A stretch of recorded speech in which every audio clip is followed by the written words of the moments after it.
Hi everyone, welcome to RS Max tutorial. இன்னைக்கு நம்ம இந்த வீடியோல சிம்பிள் இன்ட்ரெஸ்ட் காம்பவுண்ட் இன்ட்ரெஸ்ட் பத்தி பார்க்க போறோம். ஃபர்ஸ்ட் இன்ட்ரெஸ்டடா என்ன அப்படின்னு தெரிஞ்சுக்கலாம். இன்ட்ரெஸ்ட்ங்கிறது என்ன அப்படின்னா, இப்போ நம்ம ஒருத்தர்கிட்ட பாரோ பண்றோம், சம் அமௌண்ட் பாரோ பண்றோம் அப்படின்னா அவர் சும்மா கொடுக்க மாட்டாரு. அந்த அமௌண்ட்டுக்கு அவர் எக்ஸ்ட்ரா ஒரு அமௌண்ட் ரீபே வாங்குவார். அந்த எக்ஸ்ட்ரா அமௌண்ட் வாங்குறாங்க இல்லையா, அது ஒரு சம் பர்சன்டேஜ் ஒவ்வொரு பர்சன்டேஜ் வச்சு ரிட்டர்ன் வாங்குவாங்க. அவங்க கொடுத்த அமௌண்ட் இல்லாமல் எக்ஸ்ட்ரா அமௌண்ட் ஃபிக்ஸ் பண்ணுவாங்க ஒரு பர்சன்டேஜ்.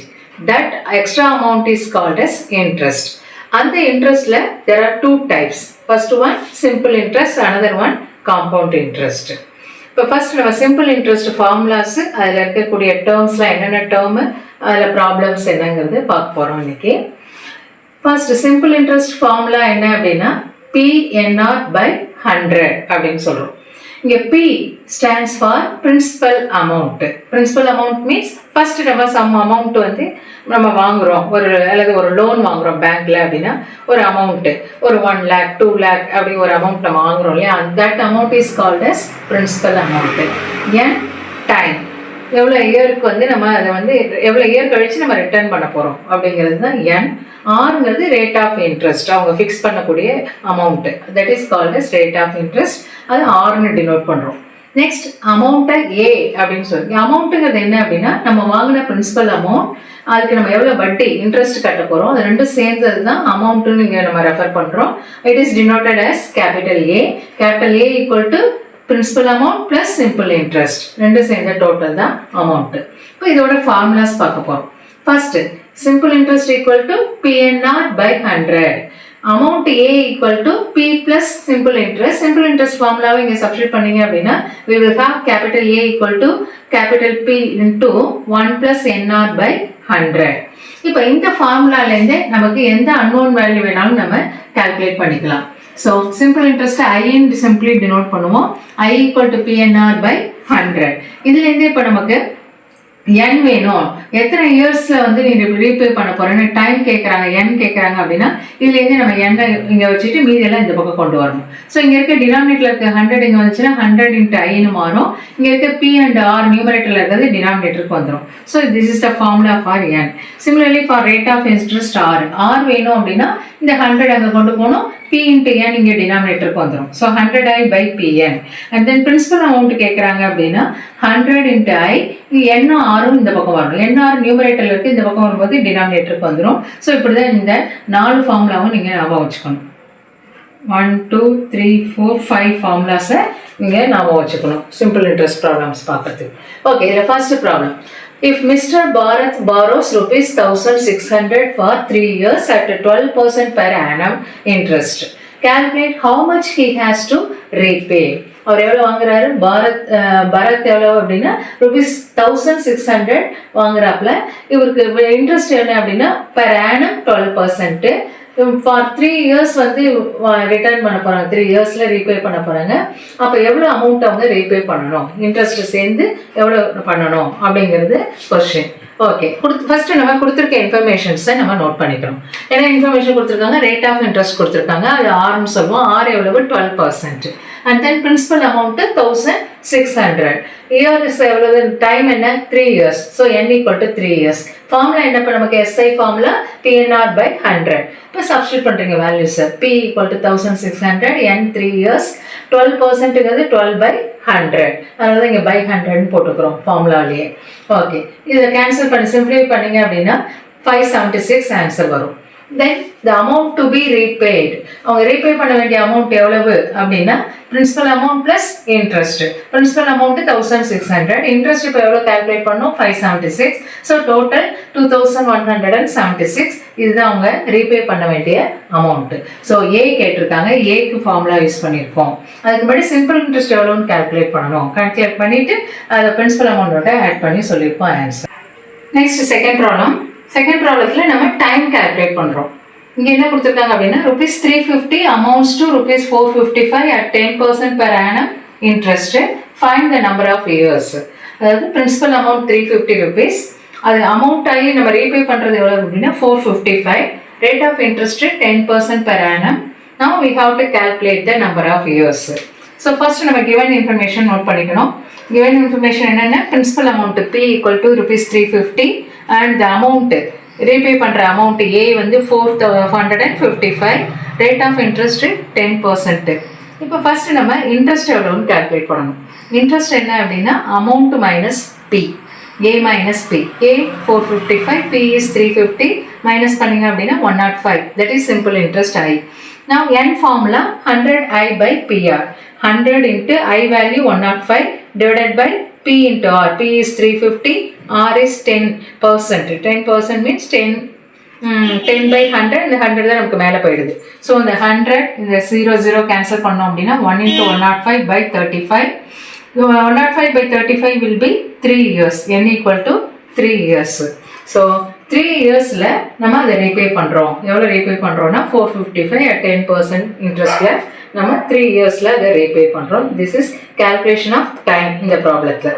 அடுத்த தேர்ட் ப்ராப்ளம் என்ன பார்க்க போறோம்னா ரேட் ஆஃப் இன்ட்ரெஸ்ட் கண்டுபிடிக்கிறது, அதே மாதிரி பிரின்சிபல் அமௌண்ட் கண்டுபிடிக்கிறது அடுத்த ப்ராப்ளத்தில் பார்க்க போகிறோம்.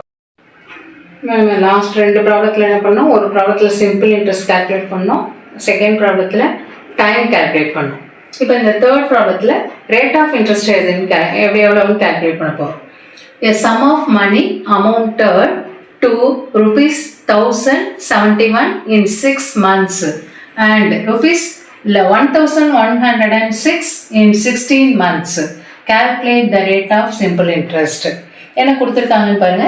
A sum of money amounted to, ஒரு பர்டிகுலர் அமௌண்ட் எவ்வளோ இன்வெஸ்ட் பண்ணுறோங்கிறது தெரியாது. அது மெச்சூர்ட் ஆகி எவ்வளோ வருது அப்படின்னா 1071, எவ்வளோ நாளில் அப்படின்னா இன் 6 months. 6 monthsல ரிட்டர்ன் ஆகக்கூடிய அமௌண்ட்டு 1071. இதுவே 16 monthல எவ்வளோ அமௌண்ட் அப்படின்னா 1106. 16 monthsல மெச்சூர்ட் ஆகுது. Calculate the rate of simple interest. இந்த 2 இன்ஃபர்மேஷனை வச்சுட்டு சிம்பிள் இன்ட்ரெஸ்ட் எவ்வளோன்னு நம்ம கால்குலேட் பண்ணணும். சிம்பிள் இன்ட்ரெஸ்ட்டுக்கு கால்குலேட் பண்ணணும்னா நமக்கு பி வேணும். ப்ராப்ளத்தில் பி இருக்கா, பின்னா ஃபர்ஸ்ட் நம்ம எவ்வளோ அமௌண்ட் வாங்குறோம் அப்படிங்கிறது. அது பிரின்சிபல் அமௌண்ட் கொடுக்கல, ரேட்டு மெச்சூர்ட் அமௌண்ட்டு தான் இருக்குது. டைம் கொடுத்துருக்காங்க, 2 பீரியட் ஆஃப் டைம், ஒன்று 6 monthsல எவ்வளோ அமௌண்ட்டுன்னு இருக்குது, இன்னொன்று 16 monthல எவ்வளோ அமௌண்ட் ரிட்டர்ன் அப்படிங்கிறது இருக்குது. பிரின்சிபல் அமௌண்ட் இல்லை. ஸோ ஃபர்ஸ்ட் நம்ம பிரின்சிபல் அமௌண்ட்டு கண்டுபிடிக்கணும். ஓகே, இப்போ அவங்க இன்ட்ரெஸ்ட் என்ன சொல்லியிருக்காங்க, இன்ட்ரெஸ்ட் ஃபார் 16 months, சாரி இது வந்து 16 monthsக்கு இந்த அமௌண்ட்டு, 6 monthsக்கு இந்த அமௌண்ட்டு, 16க்கும் 6க்கும் உள்ள டிஃபரன்ஸ் என்ன 10. அதனால் 10 monthக்கான இன்ட்ரெஸ்ட் எவ்வளவுன்னு பார்க்குறோம். 10 monthக்கான இன்ட்ரெஸ்ட்டுக்கு என்ன பண்ணுறோம்னா இந்த 2 அமௌண்ட்டுக்கும் உள்ள டிஃபரன்ஸ் 1106 minus 1071 போட்டால் ₹35 வருது. இதுதான் அந்த 10 மாதத்துக்கான வட்டி. இப்போ 10 மாதத்து வட்டி நமக்கு தெரியுது, 6 மாதத்துக்கு எவ்வளோ வட்டின்னு இப்போ நம்ம கால்குலேட் பண்ணணும். ஸோ 10 மாதத்துக்கு 35னா 6க்கு எவ்வளவு அப்படின்னு பார்க்கறதுக்கு 35 by 10 into 6. ஸோ இதை சிம்பிளை பண்ணிங்கன்னா 21 rupees வருது. அப்போ நமக்கு பிரின்சிபல் அமௌண்ட் என்ன, நம்மளோட மெச்சூர்டு அமௌண்ட்டில் இன்ட்ரெஸ்ட்டை மைனஸ் பண்ணிட்டா பிரின்சிபல் அமௌண்ட்டு வந்துடும். ஆனால் மெச்சூர்டு அமௌண்ட்டு 6 monthsக்கு எவ்வளவு, 6 monthsக்கு 1071, 6 monthக்கான இன்ட்ரெஸ்ட் எவ்வளவு 21. ஸோ இந்த மெச்சூர்டு அமௌண்ட்டில் இன்ட்ரெஸ்ட்டை மைனஸ் பண்ணுறோம், நமக்கு பிரின்சிபல் அமௌண்ட்டு பி வேல்யூ நமக்கு கிடைச்சிருது. ஸோ இது எப்படி கால்குலேட் பண்ணோம், அவங்க கொடுத்துருக்க இன்ஃபர்மேஷன் 6 monthsோட அமௌண்ட்டு, 16 monthsல கிடைக்கக்கூடிய அமௌண்ட்டு, இந்த 2 இன்ஃபர்மேஷன் இருக்குது. இந்த 16 monthக்கும் 6 monthக்கும் எவ்வளோ டிஃப்ரென்ஸ்னு பார்க்குறோம். 10 month 10 monthக்கான இன்ட்ரெஸ்ட் எவ்வளோன்னு பார்க்கறதுக்கு இந்த அமௌண்ட்லேருந்து இந்த அமௌண்ட்டை மைனஸ் பண்ணுறோம். இது 6 monthக்கான இன்ட்ரெஸ்ட், சாரி 10 monthக்கான இன்ட்ரெஸ்ட்னு வந்துடுது. நமக்கு வேண்டியது 6 monthக்கான இன்ட்ரெஸ்ட் வேணும். அதனால இதை என்ன பண்ணுறோம், 10க்கு 35 அப்படின்னா 35 by 10ன்னு போடுவோம். இது 6க்கு வேணும் அப்படின்னா இன்ட்டு 6 போடுறோம், அதுக்கு 21 கிடைக்குது. இதுலேருந்து பிரின்சிபல் அமௌண்ட்டு கால்குலேட் பண்ணுறோம். பிரின்சிபல் அமௌண்ட் எப்படி கால்குலேட் பண்ணுறோம், மெச்சூர்டு அமௌண்ட் ஏலேருந்து நம்மளோட இன்ட்ரெஸ்ட்டை மைனஸ் பண்ணணும். ஸோ மைனஸ் பண்ணால் 1050 பிரின்சிபல் அமௌண்ட் கிடைச்சிருது. இப்போ ரேட் ஆஃப் இன்ட்ரெஸ்ட்டுக்கு நமக்கு என்ன formula, rate of interest R equal to 100I by PN. Simple interest ஃபார்முலாலேருந்து இதை கொண்டு வந்திருப்போம். ஓகே, இங்கே என்னங்கிறது வந்து நமக்கு என்னன்னா 6 monthsன்னு சொல்லியிருக்கோம். 6 monthsங்கிறது ஒரு இயரில் எவ்வளவு, half a year. 6 monthsங்கிறது 1/2 இயருக்கு கன்வெர்ட் பண்ணிக்கணும். ஏன்னா ரேட் ஆஃப் இன்ட்ரெஸ்ட்டு நம்ம வந்து என்னென்னா இயருக்கு எடுத்திருக்கோம். அதனால 100I by PNல ஐ வேல்யூ இப்போ என்ன நமக்கு 6 monthsக்கான I value 21 by 1050 principal amount. n வந்து இப்போ நமக்கு 1/2 இயர். ஸோ இதை கேன்சல் பண்ணீங்க, சிம்பிளிஃபை பண்ணிங்கன்னா 4ன்னு கிடைக்கும். So rate of interest 4%. கொஞ்சம் இந்த மாதிரி ட்விஸ்ட் பண்ணி கேட்பாங்க, டைரெக்டாக ஃபார்முலா அப்ளை பண்ணாமல் கொஞ்சம் ட்விஸ்ட் பண்ணி கேட்பாங்க. இதெல்லாம் உங்களுக்கு வந்து 8 மார்க்ஸில் கேட்பாங்க. நெக்ஸ்ட் இந்த ப்ராடக்ட்டில் என்ன பண்ண போகிறோம் அப்படின்னா, எவ்வளோ அமௌண்ட் ஃபஸ்ட்டு டெபாசிட் பண்ணார் அப்படிங்கிற மாதிரி நம்ம இங்கே கால்குலேட் பண்ண போகிறோம். இந்த ப்ராடக்ட்டை பாருங்கள். Mister Somasundaram deposits a total of rupees 45,000 in 2 different banks. Give 10% and 15% interest respectively. 2 பேங்க்ல ஒரு பர்சன் சோமசுந்தரம்ங்கிறவர் வந்து 45,000 2 பேங்க்ல பிரித்து டெபாசிட் பண்ணுறாரு. ஃபர்ஸ்ட் பேங்க்ல எவ்வளோ பண்ணாரு, செகண்ட் பேங்க்ல எவ்வளோ பண்ணாருங்கிறத நம்ம கண்டுபிடிக்க போகிறோம். டோட்டலாக 2 பேங்க்லேயும் அவர் டெபாசிட்ஸ் பண்ண அமௌண்ட்டு டோட்டல் அமௌண்ட் எவ்வளோனா 45,000. ஒரு பேங்க்ல 10% இன்ட்ரெஸ்ட், அனதர் பேங்க்ல 15% இன்ட்ரெஸ்ட். இந்த டீட்டெயில் கொடுத்துருக்காங்க. இப்போ இந்த அமௌண்ட்டு ரீபேயபிள் ஆகும்போது by the 2 banks at the end of 10 years, 10 years after 10 years நம்ம ரீபேமெண்ட் 2 பேங்க்லேருந்து எடுக்கிறோம். அப்படி எடுக்கும்போது 2 பேங்க்லேருந்து கிடைக்கக்கூடிய அமௌண்ட்டு ஈக்குவல் அமௌண்ட்டாக கிடைக்கிது. பேங்க் 1 பேங்க் 2 2 எடுத்துக்கலாம். பேங்க் 1ல எவ்வளோ ஒரு பணம் டெபாசிட் பண்ணியிருக்காருன்னு தெரியாது, பேங்க் 2ல எவ்வளோன்னு இண்டிவிஜுவலாக தெரியாது. பட் டோட்டல் 2 பேங்க்லையும் சேர்த்து 45,000. ஃபர்ஸ்ட் பேங்க்ல இன்ட்ரெஸ்ட் 10% தராங்க, செகண்ட் பேங்க்ல 15% இன்ட்ரெஸ்ட். இப்போ 10 இயர்ஸ் கழிச்சு 2 பேங்க்லேருந்து அவர் போட்ட டெபாசிட்டை ரிட்டர்ன் எடுக்கிறார். ரிட்டர்ன் எடுக்கும்போது 2 பேங்க்லேருந்து அவருக்கு ஈக்குவல் அமௌண்ட் தான் கிடைக்கிது. அப்போ அவர் ஃபர்ஸ்ட் பேங்க்ல எவ்வளோ டெபாசிட் பண்ணாரு, செகண்ட் பேங்க்ல எவ்வளோ அமௌண்ட் டெபாசிட் பண்ணாருங்கிறது நம்மளோட question. For determine the individual amounts of the deposit. 2 பேங்க்லையும் இண்டிவிஜுவலி எவ்வளோ அமௌண்ட்டு ஒரு டெபாசிட் பண்ணியிருந்தார் இனிஷியலா அப்படின்னு கேட்குறாங்க. நமக்கு தெரியாதது உடனே நம்ம அன்னோன் வேல்யூவை எக்ஸ்ன்னு எடுத்துக்குவோம். ஃபர்ஸ்ட் பேங்க்ல அவர் டெபாசிட் பண்ண அமௌண்ட்டு X rupees அப்படின்னு எடுத்துக்கிறோம். பிரின்சிபல் P அப்படிங்கிறது என்ன, நம்ம ஃபர்ஸ்ட் டெபாசிட் பண்ண அமௌண்ட் அதான principal. So principal P value இப்போ நமக்கு என்ன எக்ஸ்ன்னு எடுத்துருக்கோம் தெரியாதனால. அமௌண்ட் ரிட்டர்ன் ஆகிற அமௌண்ட்டு A ஈக்குவல் டு அதுக்கான ஃபார்முலா P × 1 + NR/100. இதில் N என்ன, R என்ன, Nங்கிறது டைம். டைம் எவ்வளோ கொடுத்துருக்காங்க 10 years. So N equal to 10. Rate of interest நான் இப்போ இங்கே ஃபர்ஸ்ட் பேங்க் கன்சிடர் பண்ணுறேன். ஃபர்ஸ்ட் பேங்க்ல ரேட் ஆஃப் இன்ட்ரெஸ்ட் என்ன 10%. ஸோ ஆர் வேல்யூ 10% தான் இங்கே வந்து 10/100 இருக்குது. ஓகே, இந்த ஃபார்முலாவில் இதை சப்ஸ்டிட் பண்ணியாச்சு. பிரின்சிபல் அமௌண்ட் எவ்வளோன்னு தெரியாது, எக்ஸ்ன்னு எடுத்திருக்கோம். இது சிம்பிளிஃபை பண்ணால் 10 × 10 100, 100/100 1 ஆகிடும். 1 + 1 2. So 2 × x 2x.